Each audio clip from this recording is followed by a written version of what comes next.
ዓለም እየተቀየረች እንደሆነ አስተውሉ ልጆቼ አሉ አባመና ደጋግመው። የምነግራችሁን ምናልባት በሚስጥር ያዙትና ጊዜው ሲደርስ እንድታወጡት አሉ። እዚህ ዋሻ ውስጥ ብለው ቀጠሉ። የምታዩቸው ዕቃዎች ተራ ቅርሶች አይደሉም አሉ አባመና። ይህ ለምሳሌ አባመና አንድ በነሐስ የተሰራ ውስብስብ ጎማዎች ያሉት ክብ መሳሪያ ነሱ። ይህ አቡሻር ካልኩሌተር ነው አሉ። አውሮፓውያን ኮምፒውተር ብለው ከመጥራታቸው በመቶዎቹ ከሚቆጠሩ ዓመታት በፊት ብለው ቀጠሉ አባመና። አባቶቻችን የከዋክብት ጉዞና የጊዜን አዙሪት የሚያሰሉበት መሳሪያቸው ነው ብለው ማዞር ጀመሩ።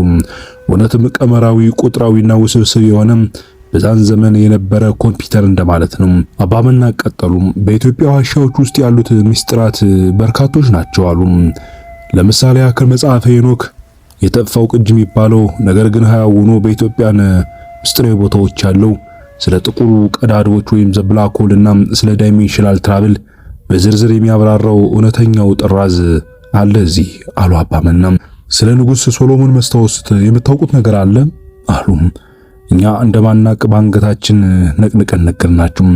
የወደፊቱን ጊዜ እንደ ቪዲዮ የሚያሳይ አድቫንስድ ሆሎግራፊክ ፕሮጀክት ጥንታዊ ቴክኖሎጂ ነበረ አሉ አባመና። ሌላው የቅዱስ ላሊበላ የህንጻ ቀመሮች ድንጋይን በድምጽ ሞገድ ሳውንድ ፍሪኩዌንሲ እንዴት መቅረጽ እንደሚቻል የሚያሳይ መመሪያ ያንዳንዱን ነገር በግልጽ ነገሩን። የተወሰነውን ለማሳየት ሞከሩ። እኒህ ሚስጥራት ዛሬም ድረስ አሉ፣ በኢትዮጵያ ማዕፀን ውስጥ አሉ አሉ አባመና። ልጆቼ አሁን ያለው የኢትዮጵያ ፖለቲካ ውጥረት በአጋጣሚ መጣ አይደለም ብለው ቀጠሉ። ኑዛዜ ይመስል አንዴ ፊታቸው ሲጨፈግግና ሲፈካም፣ በሐዘን ሲዋጡም፣ እንደገና ሲመለከቱን አይናቸው በእንባ ሲመላም፣ ይህ የትዝታ የትውስታና የመሰናበቻ መድረክ እንደሆነ ገብቶኛል። አባመና ወደ እኔ ተጠጉና ይህ የመጨረሻው መፍተል አሉ። ምን አልኳችሁ? የመጨረሻው መፍተል ይህ ነው። ኢትዮጵያ የዓለም የኃይል ማዕከል ወይም የጂኦፖለቲካል አክሲስ ስለሆነች የዓለም ኃያላን እርስ በርሳቸው እንድንባላ ያደርጉናል ብለው ቀጠሉ። ለምን አባቴ አልኳቸው። ምክንያቱም እዚህ ተራሮች ስር ያለው እውነት ከወጣ የነሱ የዲጂታል ባርነት ስርዓት ይፈርሳል። ይኸውላችሁ እናንተ የምታዩት የምታስተውሉት የዓለምን ላይኛዋን ክፍል ነው። ውስጡ ግን በጥቂት ሰዎች የሚታወቅ ሚስጥራዊ እንቅስቃሴ አለ። እውነት ነው። ፖለቲካው፣ ቴክኖሎጂው፣ ማህበራዊ ህይወት ከላይ የተናጋ ይመስላል። ነገር ግን ያለው እውነት ውስጥ ላይ የሚደረግ እጅግ ከፍተኛ የሆነ ሴራ ነው። ስለ ማቴሪያል ይነግሯቸዋል፣ ስለ ቁስ አካል ያስተምሯቸዋል፣ ወይም ደግሞ አንድ ነገር ስለ መግዛትና ስለ መሸጥ ይነግሯቸዋል። እውነታው ግን ከዛ ባሻገር የሆነ ምስጢር አለ። ይህም የመናፍስት ውጊያ እንደማለት ነው አሉ። ለምን እየጠየኳችሁ በድጋሚ ምክንያቱም እዚህ ተራሮች ስር ያለው እውነት ከወጣ የነሱ የዲጂታል ባርነት ስርዓት ይፈርሳል ነገሩ አሉኝ። አሁን ያለው መከራ የምጣር ነው ብለው ቀጠሉ። እዚህ ግርግር በኋላ ግን ኢትዮጵያ ወደ ቀደመ ክብሯ ትመለሳለች እያሉ አባቶቻችን የሚናገሩት እንዲሁ አይደለም። ትንቢቱ እንደሚለው ኢትዮጵያ ታበጽሕደው በእግዚአብሔር የሚለው ቃል ሰሙ ጸሎት ነው። ወርቁ ግን ኢትዮጵያ ዓለምን የንቃተ ህሊና መሪነት የምትረከብበት ዘመን ይኖራል የሚል ነው አሉ አባመና። አልገባኝም። ምንድነው አባታችን የሚሉት ብዬ ጠየቅኳቸው። አባመና ድምጻቸው ዝቅ አድርገው ስለ ዓለም ዕጣ ፈንታና ሳይንሳዊ እንዲሁም መለኮታዊ ቀመር መዘርዘር ጀመሩ። አሁን እንደምታዩት ዓለም ጠንካራ የማይነቀነቅ ፖለቲካ፣ የማይነቀነቅ ህግና ስርዓት የፈጠረች ይመስላችኋል? ዓለም አሁን የገነባችው ለሺህ ዘመናት የገነባችው ነው። ነገር ግን ለመፍረስ ቀናት ብቻ ይበቁታል። ከቀናትም ሰዓታት፣ ከሰዓታትም ደቂቆች ብቻ አሉ አባመና። ምን ለማለት እንደፈለጉ ግራ ገባኝ። አይናቸውን ማየት ጀመርኩኝ። እርሳቸውም እንዳልገባኝ ሲረዱ ይኸውላችሁ ይህ የዓለም ስርዓት ጠንካራ እንዳይመስላችሁ የተገነባው ፖለቲካ፣ ማህበራዊ ትስስሩ፣ ኢኮኖሚው እንደ ካብ ድንጋይ ማለት ነው አሉ። አንዱ በድንገት ከተመዘዘ ከላይ እስከታች ያለው የዓለም ስርዓት፣ ፖለቲካው፣ ማህበራዊትና ኢኮኖሚው ሙሉ ይናዳል። ያኔ ነው አዲስ ዓለም፣ አዲስ ማህበረሰብ፣ አዲስ እሳቤ፣ አዲስ ማንነትና አዲስ የፖለቲካ አስተላለፍ በዓለም ላይ የሚፈጠረው አሉ አባመና። እውነት ነው። የሰሞኑ የፖለቲካ ሁኔታና የኢኮኖሚ ምስቅልቅል ለዚህ ምስክር እንደሆነኝ ዛሬ ላይ ነው የገባኝ። አባመና ቀጠሉ። ድምጻቸውን ዝቅ አድርገው ስለ ዓለም ዕጣ ፈንታ ሳይንሳዊና መለኮታዊ ቀመር መዘርዘር ጀመሩ። ይሄውላችሁ የሰው ልጅ እንዴት አእምሮ ኑሮት አያስብም? መኖር ማለት መምሸት፣ መንጋት፣ መብላት፣ መጠጣት፣ መልበስ፣ ማጌጥ እንዴት መግዛትና መሸጥ ብቻ ይሆናል አሉ አባ መና። ሰው እንዳያስብ አስተሳሰብ ሁሉ ተዘግቷል። አእምሮአችን ሁሉ ተቆልፎብን ከዕለታዊ ምግብና እንደ ሮቦት ከመኖር ባሻገር ማሰብ እንዳንችል አድርገውናል አሉ አባ መና። ነገር ግን ለሚያስተውል ሰው ስለ ዓለም ዕጣ ፈንታና ሳይንሳዊ እንዲሁም መለኮታዊ ቀመር በግልጽ የሚታይ እውነት ነው እግዚአብሔር አምላክ አሳይቶን ነበረም። ነገር ግን እኛ ማስተዋል አልቻልንም አሉ። ልጆቼ ብለው ጠጋሉን። ዓለም በከፍተኛ ፍጥነት ትቀየራለች፣ ትለወጣለች። ዘመናት ሁሉ እንደነበሩት አይቀጥሉም። ቅርብ ጊዜያት ከፍተኛ ሆኑ ልዩነቶችና አዳዲስ ነገሮች በዚህ ምድራችን ላይ ይፈጠራሉ ብለን እናምናለን አሉ። ማህበረ መማክርቱ የወሰነው ብለው ነገሩን። ማህበረ መማክርቱ ማለት በኢትዮጵያ ዋሻዎች ውስጥ በሚስጥር የተወከሉ ጥቂት ማህበር ናቸው። አንደኛው የገንዘብ ውድቀት ዘ ግሬት ኢኮኖሚክ ሪሴት የሚጀምርበት ወቅት ነው አሉ። 2020ዎቹ መጨረሻ አካባቢ አሉ። ይህ ማለት 2027፣ 2028 እና 2029 አካባቢ ዓለም አቀፍ የገንዘብ ስርዓት በአንድ ሌሊት ሊፈርስ ይችላል። ይህ ሳይንሳዊ በሆነ መንገድ በኢንትሮፒላው የተረጋገጠ እንዲሁም በአባቶቻችን ምስጢር አዋቂነትና የዓለምን ፖለቲካና ሁነት በተረዱት እንዲሁም መጻሕፍትን መርምረው ትንቢታትን አገላብጠውና አውቀው በተረዱት ሊቅ ያወቅ ነው አሉ። ሁለተኛው የአርማጌዶን ጂኦፖለቲካ ብለው ቀጠሉ።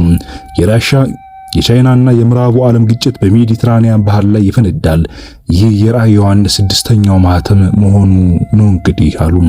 ቀጠሉ አባ መና። ሌላው የቴክኖሎጂ አውሬ ነው። ሰዎችን እያንዳንዳችንን መቆጣጠር እንዲሁም ዓለም ስርዓትና ህጓን ሁሉ የሚያጸድቅ እንደ ሰው የሚያስብ የቴክኖሎጂ ሲስተም መፈጠሩም ዓለምን ወደ አንዳች ጫፍ ላይ ሊልካት ወይም ሊሰዳት የሚችል ከፍተኛ የሆነ መዘዝን የሚያመጣ ነው አሉ። ነገር ግን ያሉ አባ መና አይኖቻቸው በኩራት እየበሩ ዓለም በጨለማ ስትዋጥ ብርሃኑ ከጽዮን ይወጣል። በኢትዮጵያ ቅኔ ውስጥ የተሸሸገው የአዳም ዘር ምስጢር ይገለጣል ብለን እናምናለን። ዘመኑ መቼ ነው? ጊዜውስ እንዴት ነው ካላችሁኝ ግን አላቅም። በሳይንስ ጃንክ ዲኤንኤ የሚሉት ነገር በእውነት የመለኮት ኮድ ዘጎድ ኮድ ነው ተብሎ ይታመናል። ይህ ኮድ የሚነቃው ወይም አክቲቭ የሚሆነው በኢትዮጵያ ተራሮች ውስጥ ባለው ልዩ ፍሪኩዌንሲ ወይም ንዝረት እንደሆነ ግን እናምናለን። ይህ ማህበረ መማክርቱም ያምንበታል። ልጆቼ አሉ እናንተ የዚህ ምስጢር ባለቤቶች ለመሆን ምናልባት እግዚአብሔር ይፍቀድላችሁ። ይህንን ታሪክ የምትጽፉት በወረቀት ብቻም ሳይሆን በሰዎች ልብ ውስጥ ይሆን ዘንድ እግዚአብሔር ይፍቀድ። ከዚህ በፊት በተደጋጋሚ በየቦታው በየዋሻውና በየገዳማቱ በየመጻሕፍቶቻችን ሁሉ ያገኛችሁትን የ7 እና 12 እንዲሁም የ9ን ኮድ ነው የማውቀው ልንገራችሁ አሉ አባ መና። ምናልባት የዓለም ዕጣ ፈንታ ቁጥራዊ ቀመር። አባ መና በጣታቸው አየሩ ላይ 7 12 9 የሚለውን ቁጥር ጻፉም። ይህ የዓለም ሶርስ ኮድ ነው አሉ። በመጽሐፍ ቅዱስ ውስጥ ያለው ባይብል ኮድና እኛ ውሻር የምንለው ሳይንስ እዚህ ላይ ይገናኛል ብለው ቀጠሉ። 7 የመለኮት ቁጥር ነው። 7ቱ የራእይ ማህተሞች፣ 7ቱ የፍጥረታት ቀናት፣ 7ቱ ሰማያት፣ በሳይንስ ደግሞ 7ቱ የብርሃን ቀለማትና 7ቱ የዜማ ኖታዎች ብለው ቀጠሉ። ዓለም የተገነባቸው በዚህ ፍሪኩዌንሲ ላይ ነው። 704 ደሸት የሚለው ቁጥር መነሻው ይሄ ነው ብለው ቀጠሉ። 12 በተደጋጋሚ የምታዩት ይህ የሥርዓት ቁጥር ነው። 12ቱ የያዕቆብ ልጆች ነገዳውያን፣ 12ቱ ሐዋርያት፣ 12ቱ የዞዲክ ምልክቶች፣ አሁን ዓለምን በመጋረጃ ጀርባ የሚመሩት 12ቱ የሚስጥር ቤተሰቦች፣ እነርሱ ፖለቲካውን፣ ባንኩን፣ ጦርነቱን የሚዘውሩት በዚሁ የ12 ሥርዓት ነው። ሌላው የፍጻሜው ቁጥር 9 ይባላል። 9 የሰው ልጅ የመወለጃ ጊዜ ነው። 9 መጨረሻው ነው። 9 በኋላ ሪሴት ወይም እንደገና መጀመር ይመጣል ነው ነገሩ። ልጆች አሁን እነዚህ ቁጥሮች እየተጋጩ ነው። 7 የኢትዮጵያ ሂል ከ12ቱ የዓለም አምባገነን ስርዓት ጋር ሲጋጭ ውጤቱ 9 ይሆናል ማለት ነው። ፍጻሜ ወይም ሪሴት ብለው ፈገጋሉ።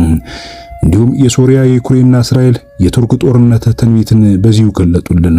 እዚህ ቀደም እንደነገርኳችሁ ብለው ቀጠሉ። አባ መና በመጽሐፉ ላይ ያሉትን ካርታዎች ማገላበጥ ጀመሩ። ካርታዎች ልክ እንደ ዲጂታል ስክሪን የቀጥታ ስርጭት የሚያሳዩ ይመስላሉ። ዓለም ከጥቂት ዘመናት በኋላ የሚከተሉት ነገሮች ይከሰታሉ ብለን እናምናለን ብለው ቀጠሉ። የመጀመሪያው እሳት ሶሪያና ዩክሬን ብለው ቀጠሉ። እነዚህ የመሰዊያ በሮች ናቸው። በሶሪያ የሰው ልጅ ታሪክ ይጀምራል፣ በዚያውም ያበቃል። ዩክሬን ደግሞ የምዕራቡና የምስራቁ መጋጫ ናት ብለው ቀጠሉ። ሁለተኛው የመካከለኛው ፍንዳታም የእስራኤልና የኢራን ይህ የሃይማኖቶች ፍልሚያ ተብሎ የሚጠራ ቢሆንም በውስጡ ግን የምድርን ኃይል ኢነርጂ ፖርታል የመቆጣጠር ጦርነት ነው። ልጆች ማስተውሉ። ኢራን በጥንታዊ ፐርሺያ ጥበብ፣ እስራኤል ደግሞ በቴክኖሎጂና በምዕራቡ ኃይል ይታገዛሉ። ይህ ጦርነት ሲጀመር የዓለም ኢኮኖሚ ለዘላለም ይቆማል ነበር ያሉት አባ መና። ሶስተኛው የመጨረሻው ሰይፍ ቱርክና ግሪክ ከዚህ ቀደም እንደነገርኳችሁ ይህ ጦርነት ሲጀመር ነው አርማጌዶን የምትለው ቦታ የሚከፈተው። ቱርክ የቀደመውን የኦቶማን ግዛት ለመመለስ ስትሞክር፣ ግሪክ ደግሞ የአውሮፓን የመጨረሻ ምሽግ ትሆናለች። ኖሆ ይህ ግጭት ኔቶን ይበታትናል፣ ሩሲያና ቻይናን ወደ መካከለኛው ምስራቅ ያስገባል ማለት ነው። ይህ ሲሆን ቀኑንና ጊዜውን ግን አስተውሉ። ዘመኑ እንደደረሰ ያኔ እንድታውቁ ነው የነገርኳችሁ አሉ አባ መና። ልጆችም አውሬው የሚባለው ተራ እንስሳ እንዳይመስላችሁ ብለው ቀጠሉ። እሱ የኳንተም አለቃ ነው። አባ መና ወደ ዋሻው ጥልቀት አመለከቱ። በራዕይ ዮሐንስ ላይ ስለ ቁጥሩ ተናግሯል። በኬሚስትሪ ካርቦን አቶም መዋቅር ነው። 666 የሚባለው 6ቱ ፕሮቶን፣ 6ቱ ኒውትሮን እና 6ቱ ኤሌክትሮን አሉ። የሰው ልጅ ከቁሳቁስ ወይም ካርበን ወጥቶ ወደ መንፈስ እንዳይሻገር ዲጂታል ሰንሰለት ማሰር ማለት ነው። የዓለም ኢኮኖሚ ኮንትሮልድ ኮላፕስድ ወይም የታቀደ ውድቀት ይደረጋል። ወደፊትም ይመጣል። የወረቀት ገንዘብ ዋጋ አልባ ይሆናል። ከዚያም ደህንነት ለምትፈልጉ ሁሉ ዲጂታል ባዮቺፕ እንሰጣችኋለን ይላሉ። ያኔ ነጻ ፍቃድ ወይም ፍሪ ዊል ይባላል። አእምሮ ከደመናው ጋር ይጋጫል። መጽሐፍ ቅዱስ ሳይገዛና ሳይሸጥ ያለው ይህንን ሴንትራላይዝድ ዲጂታል ከረንሲ መሆኑን ያኔ አስተውሉ። አባ መና የተወሰነ ትንፋሽ ወሰዱና ዝም አሉ። ታዲያ ኢትዮጵያ የታለች ትሉ ይሆናል። አባ መና ፈገግ አሉ። ምናልባት በእኛ እምነት ኢትዮጵያ የዓለም የመጠባበቂያ ኃይል ትሆናለች ብለን እናምናለን። በዋሻዎች ውስጥ ያሉ አስደማሚ ቅርሶች፣ የቃል ኪዳኑ ታቦት፣ ኃይልና የቅዱሳን ጸሎት በአንድ ላይ ተዳምሮ አንድ ትልቅ ጋሻ ይፈጥራሉ አሉ አባ መና። ፊታቸው ሲቀየር ይታየኛል። አሁን ያለው የፖለቲካው ስብስብነት ኢትዮጵያን ለማጥፋት ሳይሆን ለመፈተን የመጣ እንደሆነ ወቁ። ኢትዮጵያ ውስጥ የተሰወሩ 7ቱ ታላላቅ ጠቢባን አሉ። እነሱ ጊዜው ሲደርስ ይገለጣሉ። እኔ የኢትዮጵያ ፖለቲካ በማን እንደሚመራ እናየዋለን ብለው ፈገግ አሉ።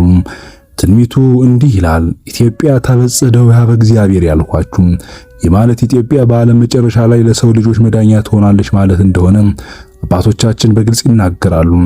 በሳይንስ ምናልባት በእናንተው አጠራር ማግኔቲክ ፖል ሽፍት የምድር ዋልታዎች መቀየር ሲከሰት ብቸኛው የተረጋጋ ስፍራ የኢትዮጵያ ከፍተኞች ተራራ ብቻ ይሆናል ማለት ነው። ይህ ሳይንሳዊ መላምቱ ነው አሉ። በመላው ዓለም የምትገኙ ውድ አድማጭና ተመልካቾችም የዛሬው ጉዟችን እዚህ ጋር ያበቃል። ነገር ግን የኔ ናቡቴ ጉዞ ገና መጀመሩ ነው። ከአባ መና ጋር በዚህ ምስጢራዊ ዋሻ ውስጥ ያየነው ነገር ተራ ታሪክ አይደለም። ከትውልድ ማን አስተዋለም? በዓለም ፖለቲካ ግርግር፣ በኢኮኖሚ ውድቀት ስጋትና በቴክኖሎጂ ባርነት ውስጥ ለምትገኘው ለዛሬው ዓለም ኢትዮጵያ በቅኔዋና በትንቢቷ ውስጥ የደበቀችው ሚስጥር እንዳለ ግን ነገራችኋለሁ። 7 የ12 እና የ9 ተራ ቁጥር ውክልና አይደሉም። የፍጥረታት የሥርዓትና የዳግም ልደት ቀመር እንደሆኑ ሚስጥሩ እየተገለጠ ነው። እነሆ ዓለም ሰም በሆነው ግርግር ስትታመስ፣ እኛ ግን ወርቅ የሆነው ሚስጥር እንድንፈልግ ተጠርተናል።